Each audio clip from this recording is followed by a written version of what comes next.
கொடுப்பதற்கும் வாங்குவதற்கும் ஒரு கொடுப்பினை வேண்டும் என்பதற்கிணங்க இறைவன் கொடுப்பதை பெற்றுக்கொண்டு ஐயா பாரிவேந்தரும் ஈஸ்வரி அம்மாவும் அதை பொதுமக்களுக்கு கொடுத்து வருவதாக கூறியுள்ள ஐஜேகே தலைவர் டாக்டர் ரவி பச்சமுத்து, கல்வி, மருத்துவம் என ஐயா பாரிவேந்தர் செய்து வரும் நலத்திட்டங்களை உலகம் அறியும் எனவும், தமிழ்நாட்டில் எந்த ஊருக்கு சென்றாலும் அந்த ஊரில் இருக்கும் கோவில் அல்லது தேவாலயத்தில் பாரிவேந்தரின் கைரேகை பதிந்திருக்கும் எனவும் பெருமிதம் தெரிவித்துள்ளார்.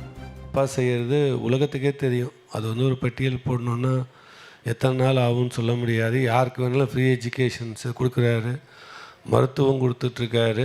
கோயில்னு நீங்கள் பார்த்தீங்கன்னா, அதுவும் இந்த கட்சிக்கு போனதுக்கப்புறம் பார்த்தீங்கன்னா, எந்த கோயில் எந்த ஊருக்கு போனாலும் ஒரு கோயிலோ சர்ச்சோ எதுனாலும் அப்பாவுடைய கைங்கரியம் கண்டிப்பாக இருந்திருக்கும். அதற்கு அவருக்கு வசதி வாய்ப்பு இருந்தாலும் கடவுளும் அவரை ஆசீர்வதிச்சிருக்கிறாருன்னு தான் என்னுடைய கருத்து. ஏன்னா கொடுக்கறதுக்கும் வாங்கிறதுக்கும் ஒரு கொடுப்பனை வேணும். அதுக்கு இறைவன் கொடுக்குறார், ஐயா கொடுக்குறார். அந்த மாதிரி அதை வர வாங்கி தர்றவங்க அம்மா வாங்கி தர்றாங்க அப்படின்னு நான் நினைக்கிறேன். அப்பா அவர்கள் இன்று ஒரு தனி மனிதனாக சென்னை இவ்வளோ பெரிய சாதனையை பண்ணி தனக்கு மட்டுமல்ல, இந்த குடும்பத்திற்கு மட்டுமல்ல, இன்றைக்கி தமிழ்நாட்டுக்கு ஏன் இந்தியா லெவலில் இத்தனை மாணவர்களை படிக்க வைத்திருக்கின்றார். அந்த சாதனையெல்லாம் நமக்கு தெரியும். அதற்கு பின்னால் எல்லாம் வல்ல இறைவனாக அருள் கூர்ந்து இருந்திருக்கவங்க எங்கள் அம்மா.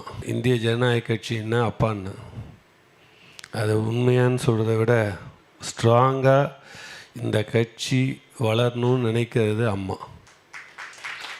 அவங்களுக்கு எப்படியாவது இந்த கட்சி மேலே கொண்டு வந்துடணும் அப்பாட்ட சொல்லிக்கிட்டே இருப்பாங்க. அது மாதிரி ஒரு எண்ணங்களும் 2 பேருக்கும் ஒரே எண்ணங்கள் தான். ஆல்மோஸ்ட் 2 பேருமே ஒரு எண்ணத்தோட ஒருத்தர் செயல்பாடாகவும் ஒருத்தர் வழிபாடாகவும் வாழ்ந்துட்டுருக்காங்க.